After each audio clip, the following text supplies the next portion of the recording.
Welcome back, J2 fam. I'm your host, Jeremiah. And I'm also Jeremiah. Last episode, we had the privilege to interview a coach that's well known in Missouri. Today, we have another coach that's well known in Missouri. He was named 2022 Coach of the Year, Missouri Football Coaches Association Coach of the Year. He was named the Dave Basor Man of the Year by the Greater City Football Coaches Association. And in 2023, he was inducted into the Missouri Football Coaches Association Hall of Fame. So, congrats, Coach. Tell us more about like who you are, like with the headset off. Well, you guys, thanks for having me. It's fun to be able to sit and talk football, especially with people who care about it and want to be involved. Outside of I'll be real honest. I've been doing this for 32 years, and it's been a phenomenal ride for me because I don't really feel like I've ever worked a day because I love what I do. I love being around kids. I love being around football. I love being around motivational settings, opportunities, growth curves, just the things that, make the world a better place. I'm a guy who grew up on a small farm in Iowa and was blessed to basically find football as an avenue to get off the farm and go to college and get an education. I thought I was going to be a doctor. I mean, I was in med school for a while, hated every minute of it, got out of it, interviewed for a couple coaching jobs as a graduate assistant and was blessed to get those. And ever since then, I've been working at it, and it's been a blessing every day that I have an opportunity to do what I do and to be a part of what we have going on, regardless of where it is, because football. I just met with a bunch of guys last week, a bunch of alumni guys that were older than me, and they were talking about all the great relationships and all the things that they did. And they weren't really talking about games, and they were just talking about all the crazy things they did. And I told them, I said, football, it's never about football. It's about what football gives you the opportunity to be a part of. And so I'm just blessed that I get to be a part of it, and that's kind of been my jam for about 32 years. So you said obviously you coached for 32 years. What got you into coaching? Honestly, just the competition and being around the people and being around things and people that just want more. Football is just such a great sport that you can be the biggest, baddest man on the planet and you can still lose a rep or you can still not be successful. And I think it allows for you to use your mind and use your body and help other people and lean on them, all the good things that you build upon life. And I just always loved the game. And then once I got a chance to be in the game and saw what it gave me, I guess I didn't ever want to let it go. I wanted to keep sharing it with others for as long as God will allow me to do so. And he's gifted me an opportunity to do that, and I think that's what's always drawn me to it. Right. So to start your coaching career out, you was a graduate assistant at Iowa State and a graduate assistant at Kansas. So like when a lot of people look at the head coach position, like they don't look at like where you've been before that and just things like that. So how did them graduate assistant spots at that high level prepare you for like a head coach position? Well, I guess what I would tell you is there's going to be things that happen in your life, whether it's in coaching, whether it's in relationships, whether it's in friendships, whether it's in your job, that you're going to be able to learn. If you're smart, you're paying attention every day and you're learning.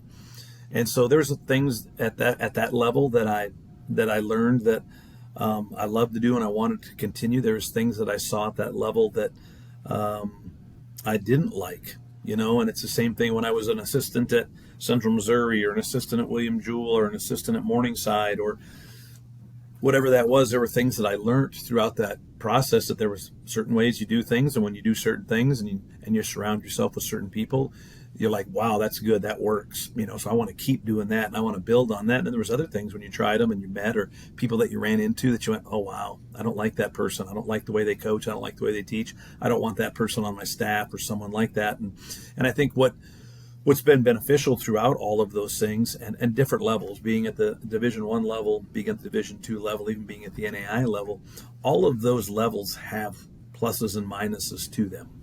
And I think being able to take the positives and build upon them and the negatives and find a way to distract from them or to minimize them has kind of been the thing that's been important for me to be able to do. But, it's fun, but I'd also say at that time too, sports have been different. I mean, we've made it kind of at the higher levels. We've made it a win at all cost thing. And even at the small college level, they've kind of made it make sure we drive enrollment and get butts in beds. And I think there's a middle ground there. I don't believe it's all about money and fame. I don't believe it's all about just, paying money and having people drive enrollment. I think that, at least in my opinion anyway, and it is my opinion, I believe the world's a better place if every young man gets a chance to play football, because I think football is a game that teaches you a lot of lessons about life, about perseverance, about grit, about the autonomy of doing what you need to do, but at the same time having to depend on everybody else to be successful. And it's just fun to see all the different people that are involved in it and try to take the good, which is what most good coaches do, is take the things that work, and then the things that don't work, try to tweak them and fix them, and then try to put the best version of that together so that you can take care of your kids, because inevitably that's what it's always about. For me, it's always been about making sure that I do everything in my power to create the greatest possible experience for the kids I'm blessed to coach. I mean, yeah, that's very well said, because obviously a lot of people think that football is just, a game, but it teaches you a lot of lessons in life, career paths, a lot of different things. So, yeah, it's good that you said things like that, of course. So, obviously, you've been a lot of different places, NAIA, D2, and D1. What are some lessons that you've learned across the way that you've picked up from the different levels that you've been at that have shaped you as a coach today?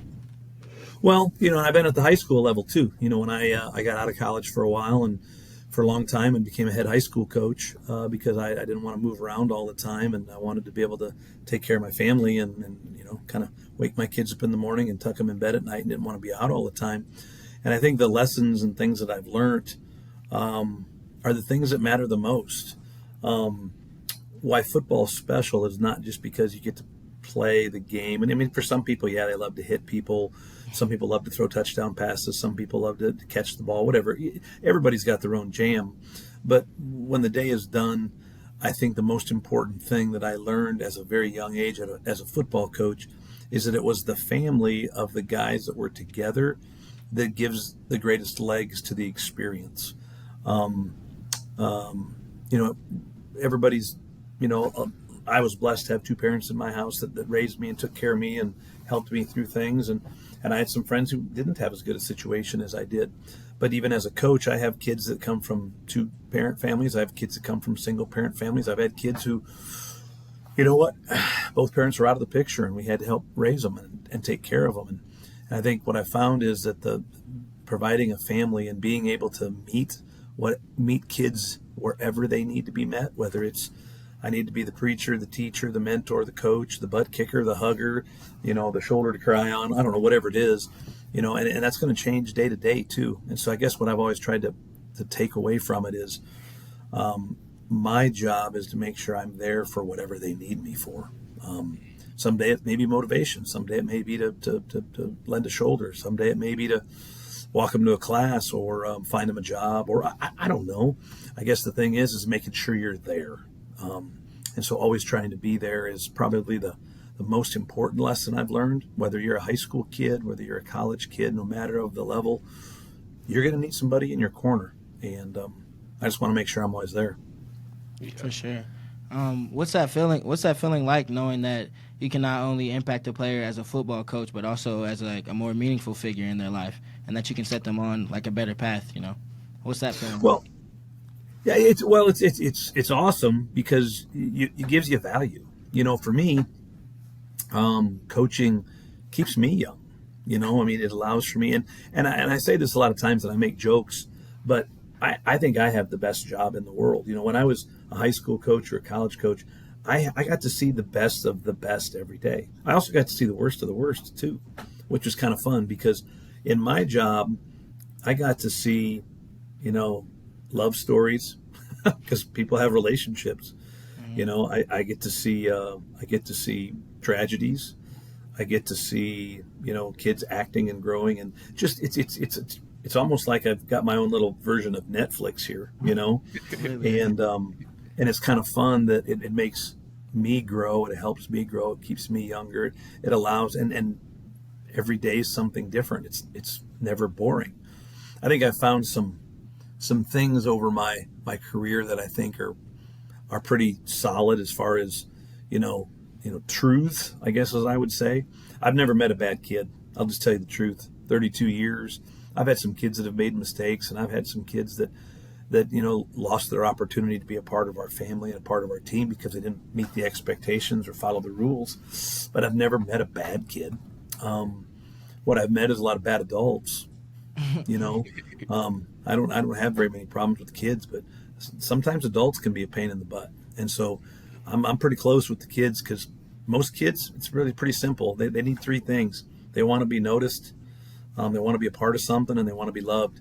And if you can find a way to provide that for them, whether it's using football or the marching band or whatever, then more power to you, Right.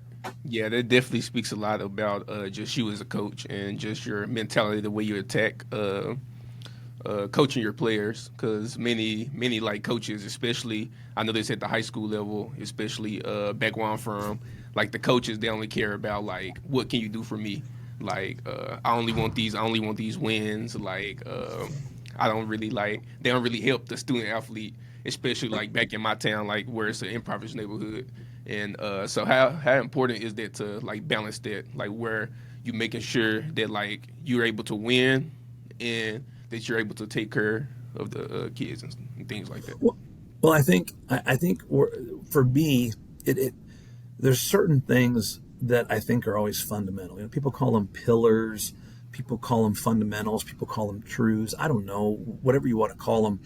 I think for me, it's always been the same things that make you successful as a football team or as a football player or as a worker or whatever is three things that I think are really important. Number one, you have to have a pride in yourself to want to do better or to be better or to look good or to be stronger or to communicate better. There's a pride factor. And I'm not talking about a selfish pride. I'm not talking about the bad side of too much pride. I'm talking about to care enough to take care of yourself or to care enough to take care of somebody else. There's a pride factor that's involved. So you got to have that. And so that's part of it. And then there has to be a character piece, not just in the character that you have, but the character that you surround yourself with, the people that you hang out with. And then, you know what? You have to have a commitment to be the best version of yourself you can be. I will say it at least once a week to my team. I don't need Superman. You don't need to be Superman. I need you to just be the best version of yourself that you could be at this practice today and at the practice tomorrow. And then eventually you will become Superman because you'll be 10 times better than you ever were. But the funny thing about it is winning, people talk about winning, and it's just like anything else. In order to win, you have to have certain fundamentals. In order to be successful, you have to have fundamentals. And so for me, I've always believed that if you have pride in who you are, where you're from, and what you're doing, character in your own actions and the people you surround yourself with, and then a commitment to being the best version of yourself you can be, and that's what your team is made up of, winning is a byproduct. You don't have to try to win. Winning will happen magically. I mean, it's the same way in business. It's the same way in relationships. The pride, character, and commitment piece, if you put that into any equation or workforce or relationship, it's probably going to work out the way you want it to if that's your baseline. Right. Yeah, it's kind of crazy how winning works. I've been reading a book called Think Like a Warrior, and it's about a coach. Like when he have you read that book before? I haven't. No. Okay, so it's about a coach like he started out up here and like he was like hot shot, like he knew everything and stuff like that. And when he went down to the college level, his principles and stuff didn't work, but he ended up meeting a mentor and a coach that was telling him like, hey, like you're trying too hard, like you don't have to try that hard, like it's all about like principles and things like that. So that's kind of crazy. And it's also crazy how you mentioned that it's important like the people the people you surround yourself around. Because the last coach that we had on, And the last he coach also before that. yeah they all also mentioned that. So speak more about that. How important it is to surround yourself with the people who align with your goals and things like that. Well, sometimes it's not even about people. It's not even about people that align with your goals. It's kind of like myself as a coach. I'm a certain way, and when I was an assistant coach, and then I became a head coach, I've always had different roles, and I've always kind of been the energy guy and the fun guy and the guy that liked. I mean, I enjoy being on the football field. So when I'm out inside the white lines, I love being there. It's kind of like, to me, it's a religious experience. It's like my church, and so. It's a big deal to me. So I've always had that. But in order for a football team to be successful, you have to have different coaches. I have to have guys on my staff that, well, first of all, they have to have a baseline. And so if I'm going to hire a coach and they're going to work for me, there's 3 non-negotiables. I really don't care how smart they are. I don't care how many years of experience that they have. I don't really care. I mean, experience is good, don't get me wrong. But there's 3 things we have to have that are unalienable as far as I'm concerned. They have to be high character, they have to love kids, and they have to have an immense work ethic. So all of my coaches have to have that. But then from that point on, I need to have a variety. I need to have guys that are quiet. I need to have guys that are really crazy.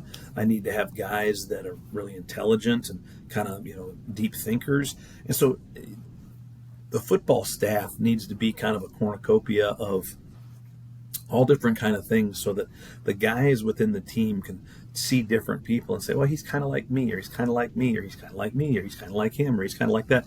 So they can, that's what makes it special, is that you have, football is that game that allows from kids from different races, different religions, different walk of lives, different demographic areas, that when they get out there on the goal line, nobody gives 2 shits about that stuff.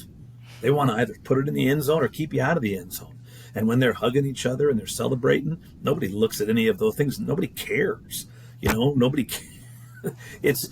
It breaks down all those barriers. But the reason it breaks down those barriers is because you have so many different people that trust and believe and do and put in the same time and are involved in the process.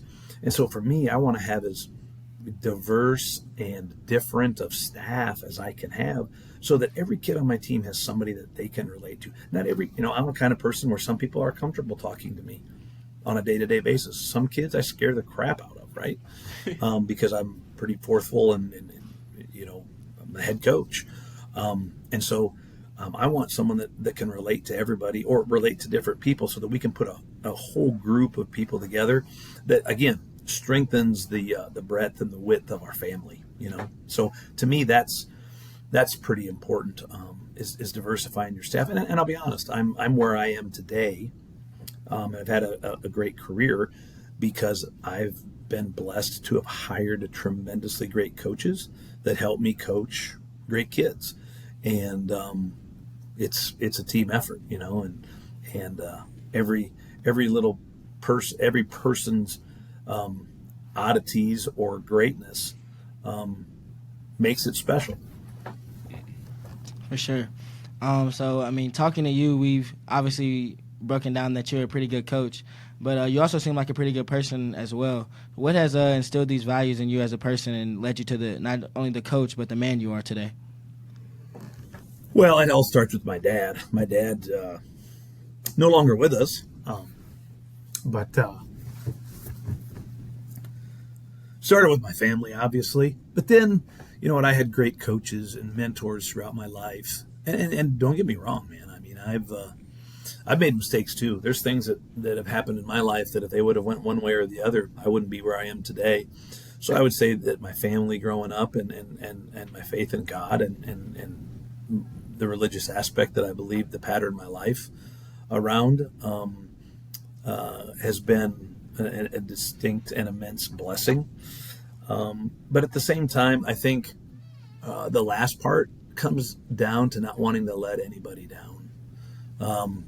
If you're a young person who said, I want to come play for you, and you meet the criteria that we ask you to do, which I'm going to be honest with you, my expectations are very high.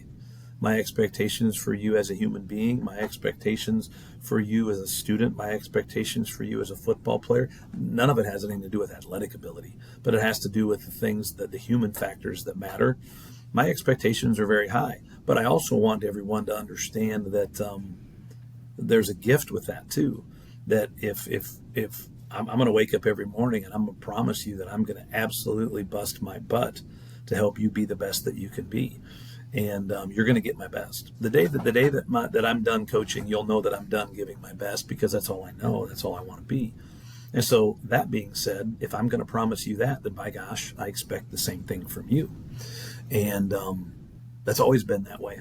It's been that same way in my friendships, in my relationships, is that, look, we've got a relationship, and I'm gonna be here for you every step of the way, and you're gonna get my best. And I say this to all my parents when I recruit their kids. Look, I will never be perfect, but by God, every day when I wake up, I'm going to intend to be perfect for you. I'm going to intend to be perfect for your kids. I'm going to intend to be perfect. That intentionality about being perfect is what we're going to strive to be. We'll never will be that. I'll never be the perfect coach, but by gosh, I'm going to try. And I think people appreciate that. I think people appreciate you investing in them. And we talk about that a lot. And so I was lucky to have parents and family that invested in me, gave me opportunities. And by gosh, I have the opportunity to do it for other people, and we can do it together. Because, a lot of times people think that the coaches, oh, it's great that you get to affect all these kids' lives. Well, my life's awesome too, because I get to be affected by the kids as well. It's a two-way street. I mean, that's why I get out of bed every morning, is because I love doing it. I love being around the kids. They teach me as much as I teach them. So, I think that's the important part. And I guess the last part of it is I don't want to let anybody down. I don't want to let down my kids. I don't want to let down my parents. My dad always told me when I was a kid, he says, you got one name, don't embarrass it. I gave it to you, wear it proudly and make it better. Leave the place, or leave the team, or leave the program, or leave somebody's life better than you found it. Okay. So we won't let you down that way. Doesn't mean we're not going to make mistakes. I mean, I'm going to make mistakes. I'm going to call the wrong play. I may, when handling a situation, may not handle it the way I should, but my intentions is going to be to try and handle it perfectly, Right. And so I think not letting anybody down is a big deal, Right. Yeah, speaking on your character, I mean, it's a lot of people that can attest to it. Like when I was able to talk to some of your players, like Keandre and Jalen and different players like that, they was able to speak on your character and just say how good of a person that you are. And then obviously when I was in the portal and I was able to talk to you on the phone and things like that, I could tell that you were a great person. And I remember getting off the phone with you, and I was telling my mom, I was like, man, I love this guy already. That's nice. Well, I appreciate that. It means a lot to me. It really does. It does. And what you see is what you get. And I don't know. I'm me. I wear it on my heart, on my sleeves, but that's the only way I've ever known how to be. And again though, but look at what you're talking about. I mean, it takes one to know one. You know what I mean? Right. I mean, look at what you're doing in your career, and look what you're doing here, and sharing your thoughts and sharing your vision with the world. And then, you talk to Jalen, you talk to Keandre. I mean, they're great people. I mean, when you that thing of being around good people, it makes a difference. And it's the same thing here for us. The number one thing we recruit in our program, and it's the number one thing I recruited in the hallways of the high school when I was a high school coach, or even back when I was an assistant coach and I was recruiting a lot of people. If I was going to spend this much time doing this, then I'm going to do it with people that I enjoy, people who make me better, people who I have fun being around, people who challenge me, people who are funny, And if I'm going to spend this much time doing this job, that's the people I want to surround myself with. And I will tell you, as I sit right here and my guys are getting ready to go to position group meetings, there's not a kid on this team that I do not enjoy. And I used to go to meetings as a high school coach, and I'd hear high school coaches go, "Yeah, he's a really good player, but coach, he's kind of a turd." And I'm like, "What? He's a turd?" Yeah, he's pretty selfish, and he don't treat his teammates right, and this or that. And I'm like, why is he on your team? Because we don't have that. I've never had that, and I say that. I've had kids that have made mistakes, and I have kids that have learned and grown, and I've had kids that when they were a freshman, they weren't as good a version of themselves as they were when they were a senior. But that's what life's about. Life's about learning. I mean, my gosh, trust me, there's people out there that remember Jason Ambroson when he was 17, 18 years old. If my name comes up, they're probably like, oh man, I remember that guy. And they're probably not saying nice things. So, but, go ahead. So you talk about your time in high school, and you coached at Smithville High School where you went 90-19 and won a state title. What are some of the differences that you see in high school compared to college ball? You know what? There isn't much. Not for me, there isn't. I mean, it's different because you're dealing with adult males. So there's some things you can say and do, and you can be a little more adultish, I guess is the word. But I'm not an adulty type of guy. I mean, we're not going to have cuss words in our music out in the stadium. We're not going to talk about things we shouldn't talk about. I don't need to know about those things. And you know what? I've got rules. I don't want to ever hear the N-word out of my kids' mouth. I don't like it. I don't like the word. And so I have guidelines and things that I think are important, and out of respect. And I tell the kids all the time, everything that I tell you and everything that I expect from you is because there's something that affects you within that. Whether it's, I have a rule that we can never set our helmet on the ground. It has to be on the bench or on the track and never on the turf, because I saw a young man end his career because a kid was in warm-ups for a football game. It was when I was an NAIA coach.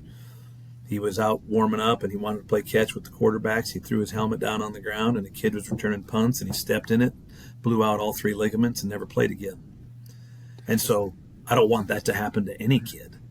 My team, your team, my worst enemy, I don't want it to happen to any kid. And so I have rules and things that I think are important because, we have other crazy rules. Not rules, but I guess I would call them considerations.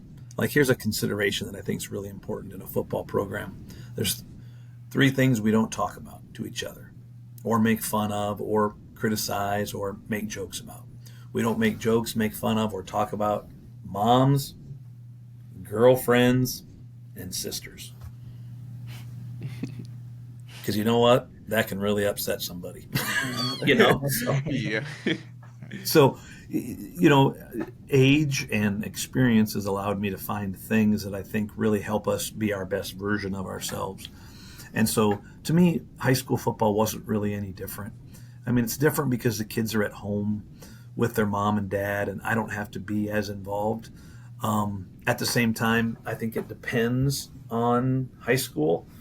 I've been at 2 different high schools as a head coach, at Moberly and at Smithville, and had great success at both of them because of the type of coaches that I had and the type of kids that I coached.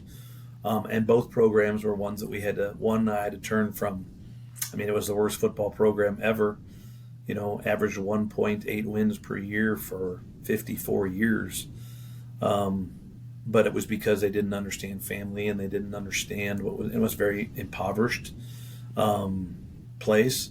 And what we found out is whether you're rich, whether you're poor, whether you're smart, whether you're not very bright, everybody wants to be a part of something. And so what can we do to help them be a part of it, and what can we do to help them reach their potential? And it had very little to do with football. It had more to do with family and life. And I would tell you that's probably factual.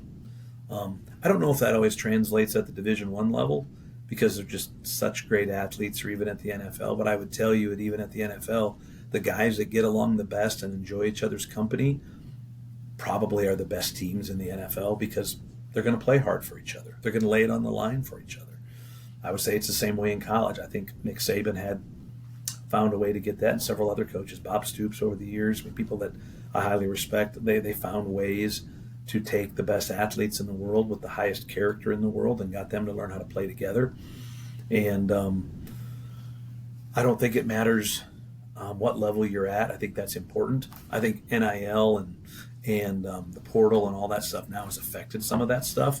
But what we want to do is try to get the right people so that we can insulate ourselves from it and just create a great experience where nobody wants to leave here. You know what I mean? Mm-hmm. Right. So speaking back about high school, when you took over the job at Moberly High School, you took over a program that averaged less than 2 wins per year, and you led a turnaround, resulting in 5 district championships, 3 conference titles, and 5 state final appearances and 2 undefeated regular seasons. So how do you take a team from 2 wins to accomplishing that amount? Well, there's a lot of factors. I think it comes down to it. Number one was consistency. That institution, they were getting a new coach every 2 or 3 years, and they were blaming it on the coach. And I'll tell you, there's coaches who ended up leaving there who won more games than I ever did, or more state championships than I ever did. But I think it came down to consistency. But I still remember my first year there, we were 0-10. And I was getting on the kids a little bit about some things, and I finally just kind of pulled some guys in, and I said, guys, what's the problem? How come you don't want to listen to me? Because I'm trying to help you. And they're like, yo, man, why would I want to listen to you? Because you're going to be gone in a year anyway. And they're like, why are you here anyway? You were a college coordinator at the D2 level. Why would you come to our crappy high school? And I just said, well, did you guys not want to win? And they're like, well, yeah, we do. I said, well, then that's the reason. I mean, just because you live here and you're poor and whatever else, you don't think you deserve that opportunity? Well, no, we deserve that. I said, okay, so then that's why I'm here. Well, why would you do that? I said, why would I not do that? I mean, some people like challenges. I said, it's close to my wife's family. My dad had cancer. It's a great job for me because I took it because I had 3 of my friends who were Hall of Famers who told me it can't be done there. No one will ever win there. It can't be done there. It'll never happen. And so I said, okay, let's see if we can, see what we can do with that. But what it really came down to was the kids, they didn't want to buy in because they didn't want to get hurt again. They didn't want to buy in because they thought it'd just be another coach. And then what I found out was I had to be there every day, and I think that has a lot to do with families too. And so I just said, look, I'm going to be right here on Saturdays. I'm going to be right here every day in the weight room. And we're going to come and pick you up. We're going to bring you here. We're going to be right here. We're not going away. I'm not going anywhere. Because a lot of these kids had people that ran in and out of their lives and didn't have a strong foundation. So we had to build the foundation. And once the kids realized that we were here and we weren't going anywhere and they could trust us, God, it unleashed greatness in them. I mean, they would just so proud to see how hard they worked. I mean, we went from having 6 kids in the weight room the first summer to like 20 the next year, and the next year like 60, and then after that, we didn't even have to do it. The kids got there themselves. And you started seeing perfect attendance and summer stuff, and I got businesses to start buying gear for the kids. And then we went to a 6-day-a-week lifting because I had a lot of kids who didn't have a lot of money, so we would give them breakfast on Saturday mornings. My wife started a backpack program to give kids food to go home in the elementary. I mean, again, those are the things that matter, and you think about the best memories that you guys have had in your careers, whether it be high school or college. It's the dudes you're hanging out with in the dorm. It's the people that invest in you and the people who have you. So we call it the investment potential, that the more that I invest in you, the more you invest in me, and the more we invest in each other. And it's kind of like a 401k. The more you put in, the more you're going to get out. It's just like your wallet. If you lose your wallet today and you had $5 in there, you're just pissed because you got to go get to the DMV and get your wallet, get your license, and maybe a credit card or your bank card. But if you got 10 grand in the damn thing, or you got a Chipotle card that's unlimited in there, you lose that unlimited Chipotle card, you're gonna turn out everybody's dorm room to find that dang thing, Yeah, right? trying to find that card. Yeah, and I think that's what athletics should be, is that you put so much in it, and I'm not talking about more. More is not better. More is never better. More is more. Better is better. What's better mean? It means, you know what? In the weight room, if you can get it done in 55 minutes, get it done in 55 minutes instead of an hour and a half. If your practice can be done and you can be efficient to get it done in 2 hours and 5 minutes, get it done in 2 hours and 5 minutes and get your ass off the field. If you can, get your homework done and plan it out during the day, get your homework done during the day so you can hang out at night with your girlfriend or your friends. I mean, find a way to invest in yourself, invest in the things that you do. And the more you invest, the harder it's going to be to give up. And then when the trying times come, man, you're going to stand right there and go toe-to-toe because you care about it. And so I think that's what those kids did. They got involved. They started working so hard because they'd never worked that hard before. And then all of a sudden they saw success, and then success got them to work harder. And then, it piggybacked on top of it. It turned into a big ball. Yeah, I mean, it was amazing. I mean, 0-10, 1-9, 4-7, 6-6, and then I think we averaged somewhere between 8 or 10 wins every season after that. And that institution, that school only had 5 wins or 5 seasons of 5 wins or more in their entire existence. Yeah, I think in a lot of like losing and winning cultures, I think you see like a lot of similarities. Like if this team is losing, like is with the culture, and you see like a lot of like similarities as you look at other programs and stuff like that. So you kind of had like the same situation coming into Jewell, where you took over the program after they went 2-8, and before you took over the program, I mean, before I got here, Jewell was considered pretty much the stepping stone of the conference. And your first year here taking over as head coach, you brought that program your first year to 5-6, and pretty much like putting everybody on notice. So like, what similarities did you see in some of like the losing culture before you took over, and like Well, some stuff you had to change? I think there's some things that go into that. I'm not big to talk smoke on folks. I have a lot of respect for the game. I have a lot of respect for other coaches, and I don't ever pretend to have walked in anyone else's shoes, because no one's ever walked in mine. Mm-hmm. So don't judge me. But I think you got to start off with understanding why you do what you do. I think most people look at William Jewell, the schools in the GLVC or even the MIAA, maybe not the MIAA, but I think a lot of coaches in the world look at jobs as, hey, if I go there and win, then I can go get my next job, or I can, do that. Is that what you're going to do with your wife someday? Well, I'm going to marry her, and if somebody better comes along, I'm going to leave her. No, that's not what we do, right? And I think you have to treat every football coaching job kind of the way you treat your marriage. That this is the one, this is the real one, this is the one I want to be with forever. And I think it's a different mindset. And so I think that plays into fact in a lot of decisions that people make, because people don't make decisions for the long term, they make them for the short term. And I just believe, and I was told and had good coaches that gave me advice that said, wherever you want to be, make that your Notre Dame and stay there as long as you can, and pretend you're going to be there forever. And I think that mindset changes how you approach things.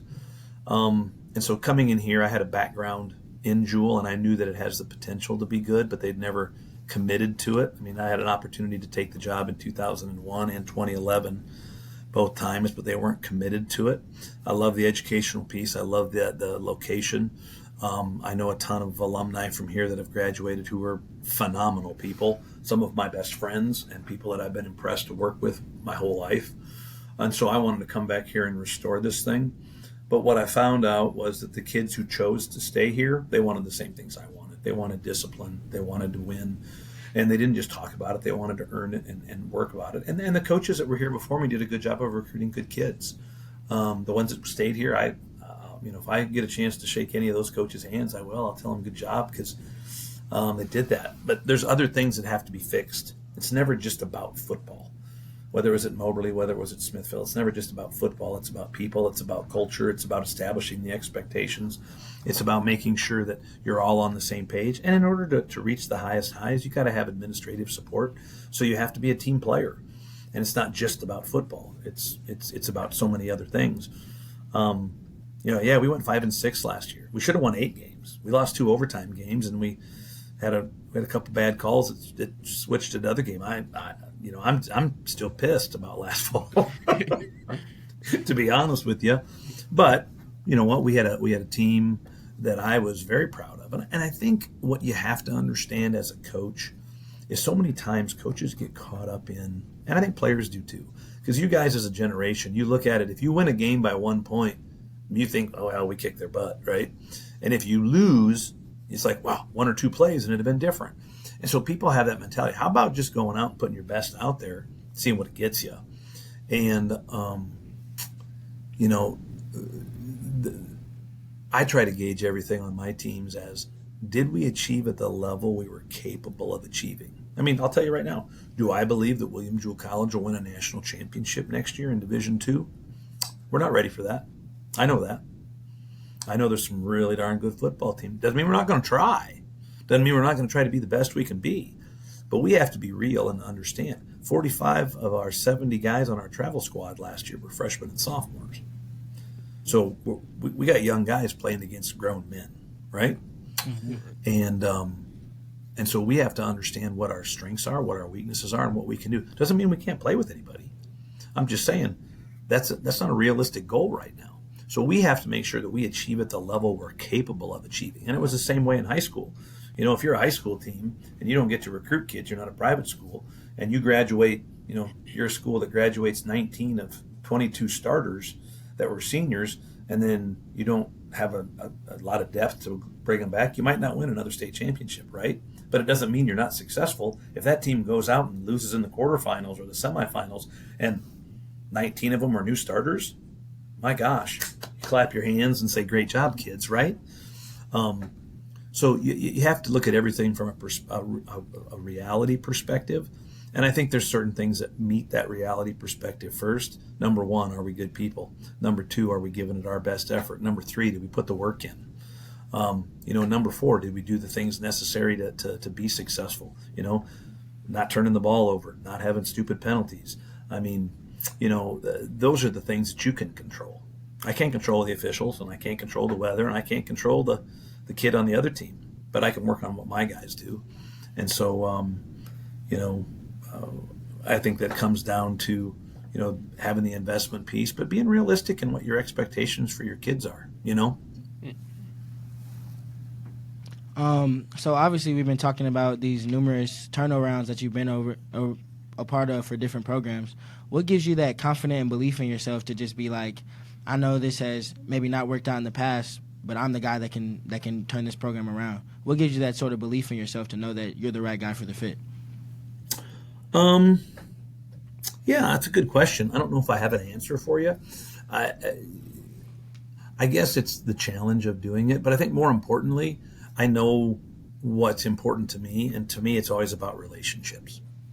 And so I just believe, as a Christian, and as someone who believes in things that, whether it's Christianity, whether it's karma, whatever you want to call it, I just believe if you do the right things for the right reasons, with the right perspective, it's going to work out. You're going to be taken care of. The good Lord's going to take care of you. I believe it in my heart. And I think that's probably where my confidence comes from, because, finding the right people that you like to be around, and always basing it off character and family, putting the family and the group before yourself. For me, it's not about me. It's always about others, and it's about the kids. And so I think if you do that for the right reasons, you're going to enjoy it. It's going to be fun. So maybe that's where my confidence comes from, because I think I've got it in the right perspective, maybe. For sure. So we talked about how you were a 2023 Missouri Football Coaches Associate Hall of Fame inductee. What was that feeling like, knowing that you were going into this Hall of Fame, and that, obviously it's an honor? Oh, wow. Doesn't even seem real, really. I'm just being honest with you. Never have once ever thought of myself. I guess it's a heck of an honor when I look at the people who are in there, people who I have so much respect for, people who I just, I think are just wow, like, amazing people. Never thought of it. I mean, I never did. And when it happened, it happened on that first time I was eligible, and to be able to go that. What it does is, I think what it does is it validates the things that I think are important. And it has zero to do with me. It has to do with the people that I had the chance to work with, and the kids, because I don't care who you are. Newt Rockney was a great coach. He was famous. Lou Holtz, Nick Saban, whatever. None of us can do it by ourselves. But every good program needs somebody, or it needs a spark. It's like every fire. Every fire needs a spark. Every change or ripple or wave starts with a ripple. And I think sometimes you have to be the ripple and not be afraid to do that. But in order for that wave or that fire to burn and that spark to continue, you got to have help, and you got to have people who buy in, and you got to have people who believe in you, and there's just so many things that have to go right. And I think they go right is because of the people. It goes back to that same thing. I never once ever thought I'd ever be in the Hall of Fame.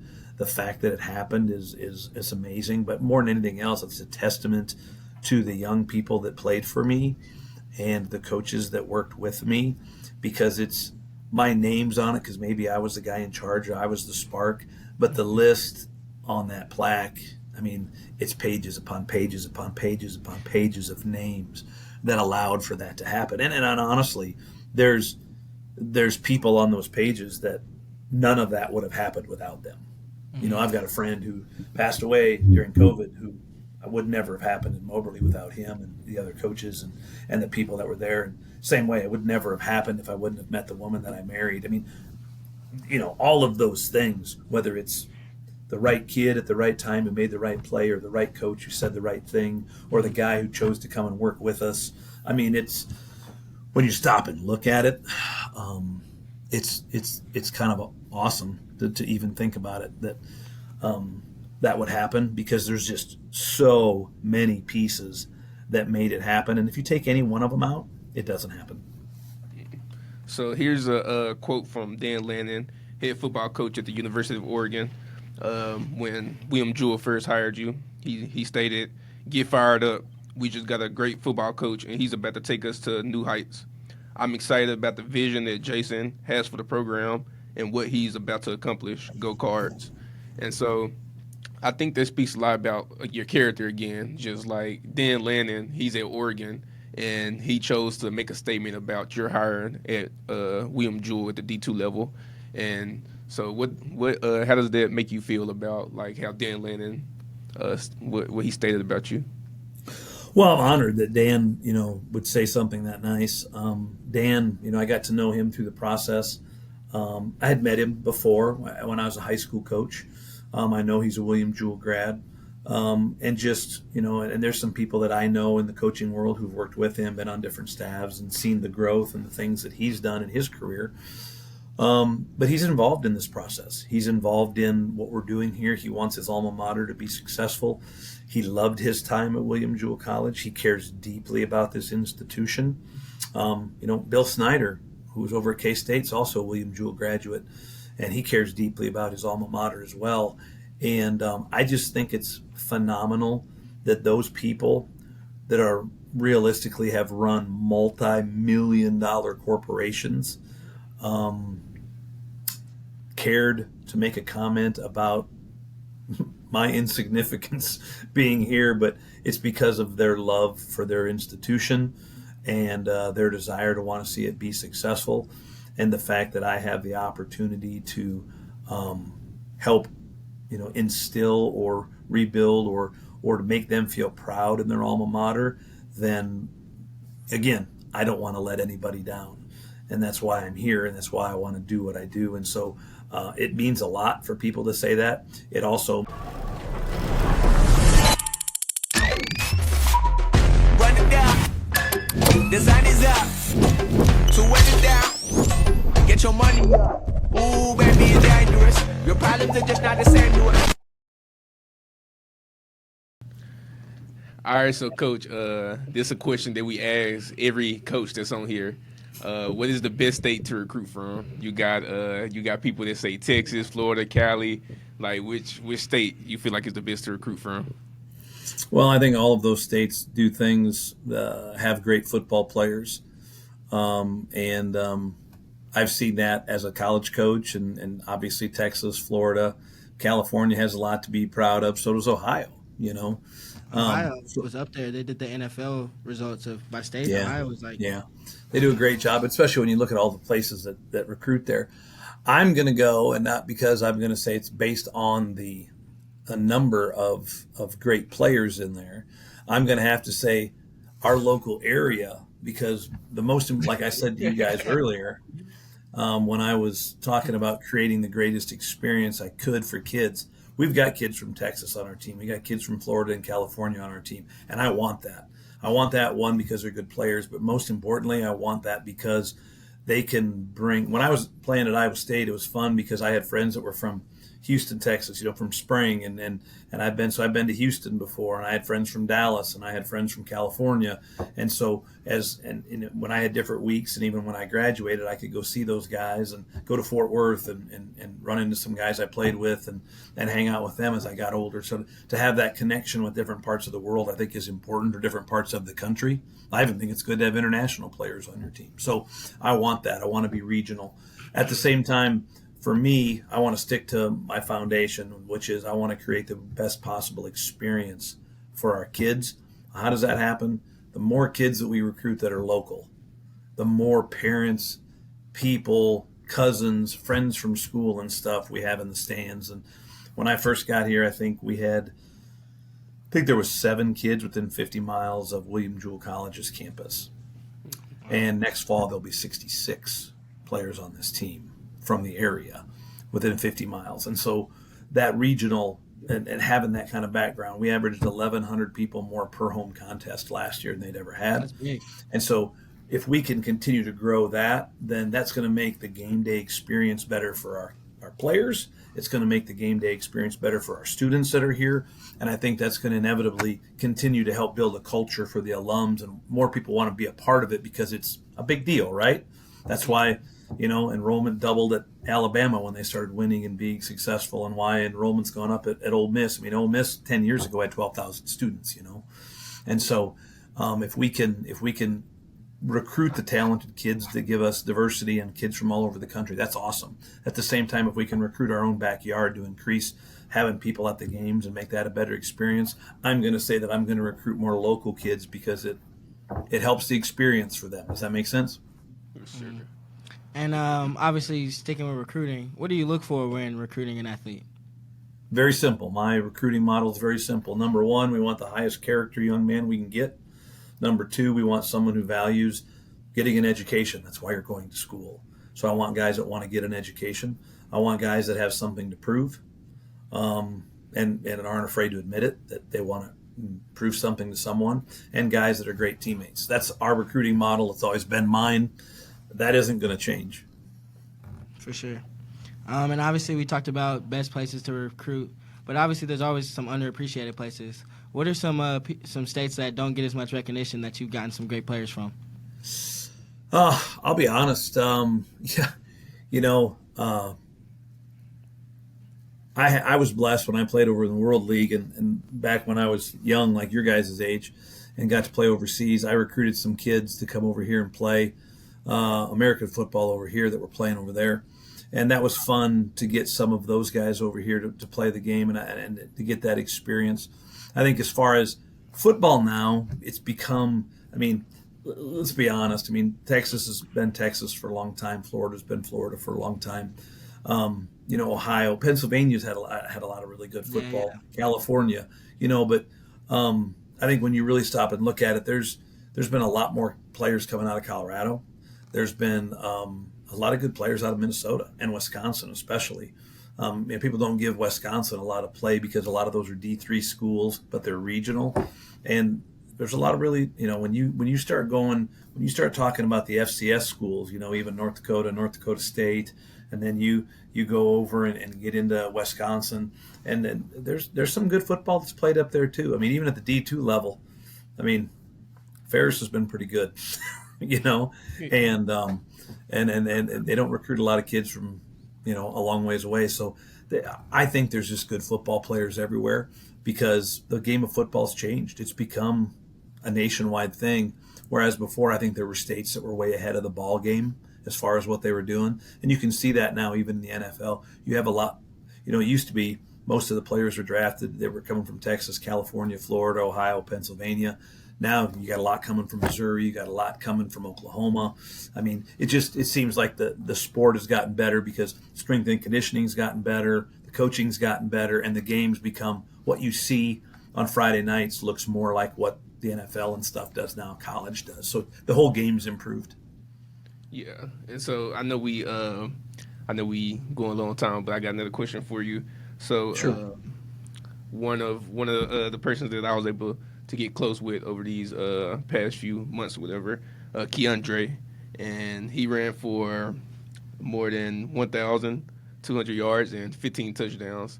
How was it? And he also was mentioned as honorable mentions All-American, which is huge. And how was it being able to see that process? Well, I think it's great for him. He was a guy that has a lot of talent. And again, I talked about the 4 things. I was lucky enough for him to already be here, but he fits the criteria. High character, wanted to get a degree, had something to prove, and it was a great teammate, a very unselfish human being. So to walk into a situation with someone that's talented, who has all of those things, is a great place, especially as a leader and being able to have that. At the same time, him being able, what I loved about him was that he embraced what we wanted to do. You could think of it a guy who here's pretty talented, who knows he's a pretty good player. He could do his own thing and move on, right? I mean, he's going to get his. He didn't care about getting his. He cared about being a great teammate. He cared about being a good person. He cared about helping us transition. And that's the thing I love about the seniors that stayed, and even the guys that are still here when I took the job, is they understand what we're trying to do and what we're trying to build, and they want to be a part of it. And quite honestly, they were a huge part of it going forward. And that's just a testament to Keandre's character and the type of kid that he is, and person that he is, and the way that he treats others. And I love him for that. I love him as a player. I love him as a person. And I have a ton of respect for him about the way that he carries himself and the way that he does things. He's a great human being with a great heart. And for me, it was a blessing that I've got another All-American. When I was here in 97, 98, and 99, I had an All-American running back in 97, Eric Levings. I had Ike Williams as an All-American in 98 and 99. And then to come back this year and get someone like Keandre to be an All-American, I feel like, sometimes it's better to be lucky than good. Right. Yeah. He's been a great encouragement to me. He's a great dude. Well, and he's had some adversity he's had dealt with, and he's overcome a lot of stuff. Proud of him, and he's got some really good things in front of him too. Sure. For sure. So we try to ask head coaches this because obviously everyone needs advice here and there. What are some advice that you can give to young head coaches or coaches in general just trying to get their foot in the game? There's several things I would say. Number one, don't worry about levels. Don't worry about that. Get an opportunity to go coach, have your own room, and jump in and go to work. I think that's number one. I think number two, you've got to learn to be able to be disappointed. That's part of coaching. You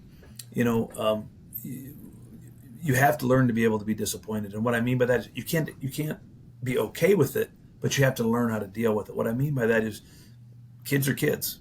Kids' job is to make a mistake or do something and learn from it and move on to the next one and keep getting better and better and better. That's all of our jobs, right? And so you have to be able to deal with disappointment. You have to be able to deal with mistakes. But what you have to do is understand that mistakes are necessary in order to bring the greatness out of yourself. And I think so many coaches and so many people want to go out and you want to do this, and this. And you got to understand, in order to do those things, you've got to try it, see how it goes, adjust it, go back to work. Sometimes you fail. Why didn't that work? Be process oriented. And I think a lot of coaches, especially young guys, they think it's just going to magically happen. No, it's about the process. It's about learning. It's about growing. It's about setting what your expectations are, then knowing what you need to do, putting a plan together to do it, and then systematically pulling the different levers to make sure that the plan goes. So get a chance to coach and be involved, because you learn more, jumping in and going. I would say it's the exact opposite if you're playing quarterback in the NFL. I think you need to sit and watch for a while. But I think as a coach, the more you can get involved and the more you can do, the better you're going to be. I think, too, be able to handle disappointment and be able to handle that it's never going to be perfect, but then find different ways to make it better every day and keep growing and be process-oriented. And then thirdly, work with good people, because good people are going to make you better. Those are the three things I would focus on. Yeah. Well, Coach, I know you got to get to meetings. We really appreciate you for coming on and giving us your time. Well, I appreciate you guys having me. It was an honor to be on your podcast and obviously get to spend some time with you guys today. And if there's anything I can ever do down the road, hey, you know where I'll be, at least God willing anyway, okay? Yes, Appreciate sir. you, Coach. Have a good one. Hey, have a great rest of your spring. Keep kicking butt on those academics, and enjoy your summer and be safe and take care of yourselves, okay? Yes, Appreciate sir. Same you to too, you. Coach. All right. God Thank bless, y'all for gentlemen. tuning in. Thank you. Thank y'all for Bye-bye. tuning in. Make sure y'all subscribe.